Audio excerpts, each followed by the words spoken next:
আজকে আমার আলোচনা যেটা মূল বিষয় হচ্ছে সেটা হচ্ছে যে আগামী জাতীয় নির্বাচন। আপনারা সবাই লক্ষ্য করছেন কিছুদিন আগে ডাকসুতে যে নির্বাচন হয়েছে, শিবির বিপুল ভোটে শিবির জয়লাভ করেছে। আসলে বলতে গেলে আমাদের যে বাংলাদেশ যে নির্বাচন কমিশন আছে, ওই নির্বাচন কমিশন আসলে আমাদের জাতীয় নির্বাচনের যে একটা যে ওই যে আছে না, মুভির আগে যে একটা ট্রেলার দেখায়, অবশ্যই মুভিটা পরে দেখায়, ঠিক তেমনই জাতীয় ইলেকশনের আগে নির্বাচন কমিশনার একটা ট্রেলার দেখিয়েছে, সেটা হচ্ছে যে ডাকসু নির্বাচন। আপনারা হয়তো বা এখন দেখেছেন। তো যাই হোক, আগামী নির্বাচন কতটা সুষ্ঠু হয় সেটা দেখার বিষয় আছে।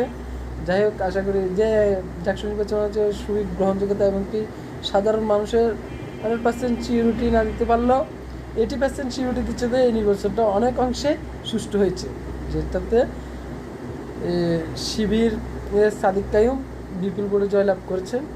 যাই হোক, আগামীতে কী হয় সেটাই লক্ষ্য রাখুন। ভাই, সবাই আমার চ্যানেলটা সাপোর্ট করবেন আর সাবস্ক্রাইব করবেন, এই আশা রইল।